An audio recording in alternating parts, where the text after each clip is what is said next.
For the brand new landlords, what are some of the things that you, as an attorney, what do you advise, or as a general advice, what do you suggest you put in the leases that you feel like it's missing a lot of times when dealing with your clients? Number one for me right now is the insurance, because that's something I'm dealing with all the time.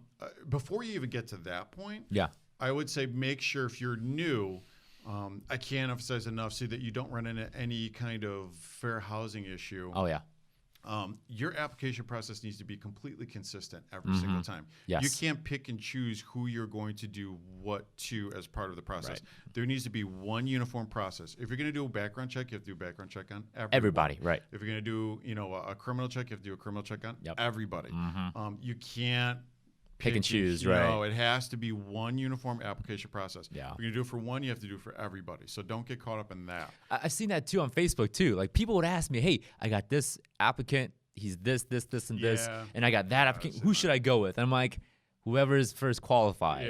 Like, you can't say, oh, they got kids, therefore I'm not going to. I saw someone the other day that posted on Facebook, it's crazy. And I just left it alone. I want to be like, you should just delete this post. It just shouldn't be on there. So there's certain protected status. One of them, I find the protected status that most people mess up on is familial status. That is a protected status. Familial status is you can't refuse a tenant because they have kids.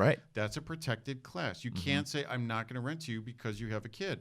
That's against federal law. You can't do that. I get people that get tripped up on that all the time. The only time you have an exception for something like that is if it would be like it's a 2-flat and you're living on the first floor and you don't want to. You live in the unit. You get an exception for that. But if you're not living there, you can't.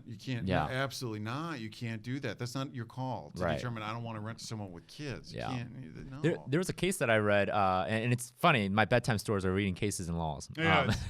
Just making sure I check up on the upcoming legislative passes and things like that. But there was a case where it was a Chinese lady living in a 3 unit, and there was a particular individual who applied in a certain race. I'm not going to say the racial color. We'll just say purple, right? And this purple person applied, and of course, the Chinese lady, feeling threatened by this purple person, decided to deny the applicant based on that. Of course, the purple person took it to Fair Housing Court, and of course, the judge took it on the side of the Chinese lady because she lived there. She was an elderly lady. She just didn't want to feel the just by her judgment, and surprisingly, the court took the Chinese lady's side. They give a little bit of a pass, and they give a lot of leniency if it's a small, like a 2 or 3 flat, or if you're on the East Coast, a duplex or triplex, and you live in it. You get to kind of skirt some of the rules a little bit within reason. So because you're living there, you get to kind of pick and choose who you want you to be in your building, since it's your building. But once you move out, all bets are off with any of that. Fair housing. Everything. So make sure your application process is completely uniform. A lot of the landlords are kind of freaking out about the just housing ordinance. So you can't. Oh, the just cause? Or just cause. Thank you. Right. So in Chicago now, you can't blanket deny someone just because they have the stuff criminal on their criminal which is history. crazy. Yeah, so it's but the way they wrote it is a little. When I have issue when they pass a law and then it goes into effect and no one really knows what to do with that, which is kind of what I feel like is the case with that ordinance. They pass it, and I feel like no one really knows what to do with it, because they really still give the landlords a lot of outs with it.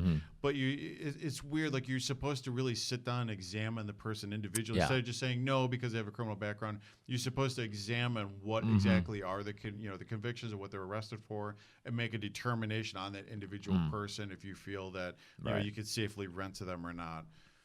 I mean, it's kind of it's a slippery slope. So we'd have to wait for cases. I'm sure it's going to get challenged, and people are going to sue because they still got denied because they had a criminal background. So it's a strange. It's a statewide thing in California now. Is it really? Yeah, the new. I made a video about it a few months ago. They passed the new California rent control law, and part of that package was Yeah, it was the just cause. Okay. So yeah. they kind of put it on the back. Yeah, they did. They you know how laws are made. They prop stuff. Right. They make they make a huge headline, and then somewhere in the last few pages they insert things that really matter. Well, so when they introduce a law, realistically, when they it gets the whole process of it gets read, and then people debate it, and it gets voted on. There's a long history of they'll take something that's about to get passed, and at the last second they'll staple like 2 pages to the back end that just very slide by, sneaks it through. Right. I could talk for an hour about things that shouldn't. Do you ever see that getting challenged in the future? It's a little law against the legislators trying to. There's so much going on right now. The whole landlord tenant landscape has so many battles going on that I don't. To be honest with you, I don't know if we're gonna have time to challenge that one because everyone's too freaked out about them trying to. At some point this summer, I think they're gonna go back and try to hit rent control in Illinois. They just did last month. Oh, did they? They did. Yeah, I had to submit a witness slip because someone was circulating that, and they come in very sneaky. They don't want anyone to know. They do this try to under the radar and luckily we have a lot of RIAs here in Chicago that obviously try to pass the word out to many people as possible. Everyone's gearing up for a big fight this summer. Yes. I think it's going to be a big deal. I know from speaking to a reporter that he told me that they failed. It didn't get out of committee last year only because there was a couple people on the committee that they didn't approach about it. And we're almost insulted that they didn't get approached about it, so voted it down. So I think they're going to approach everyone this time. Oh, man. I expect it to go out of committee this time, and it'll probably get voted on. And they spent the whole winter gearing up for this fight. So the people who are trying to get rent control in Illinois have been trying to find allies so they could get everyone together. Interesting. So they've been the people in Chicago realized, okay, we need the downstaters to get behind us. So I've heard through the grapevine that they've been going downstate and talking to the people that live in the mobile home parks. If you follow what's been going on with the mobile home parks, people have been buying them and really dramatically increasing the rents on the land. They're trying to get support from them so they could get the downstate vote to try to get it to pass. It's going to be a huge fight this summer. Oh, for sure. It's going to be a big deal. The main anchor to all this is Chicago, Cook County. Yeah, oh yeah. That's the key player, right? Yeah. I mean, the rest of the Illinois isn't that crazy about. Yeah. They're not wanting that rent control. Which I have a whole separate video. What I ultimately believe is the solution as a substitute. You know what? At the end of the day, I think it's still not going to go through. Yeah, I think there's too much support of not doing it. I really still believe that it's not going to get passed. I think the last time I looked at the witness slip, the yays and nays, they make it so confusing as far as the witness slip because it's like, hey, do you want to not pass? They make it so like the verbiage is so confusing for the public. I remember it was just like someone was like, just say yes. I'm like, all right, I would just say yes because I don't want to read through the whole thing, and So, I remember the opposition to rent control was like 1,200 witness slips, and the people who were for rent control was like 900. So it's not a huge landslide. There's still a little bit of a margin there, but I think California is a great experiment. San Francisco has been doing it. Yeah. LA to some degree has been doing it, but now it's statewide. It's going to help us. Because now we'll have case studies from California who could see if it's succeeding or not succeeding. I've been getting a lot of bad feedback from landlords out there saying this is a mess. Right. We're making a complete mess of this. Yep. So hopefully we'll have more of that where we can bring that here and say, look, this isn't going to work. This isn't the solution. It's going to. I believe it's going to ultimately put a pinhole on everyone leaving Illinois.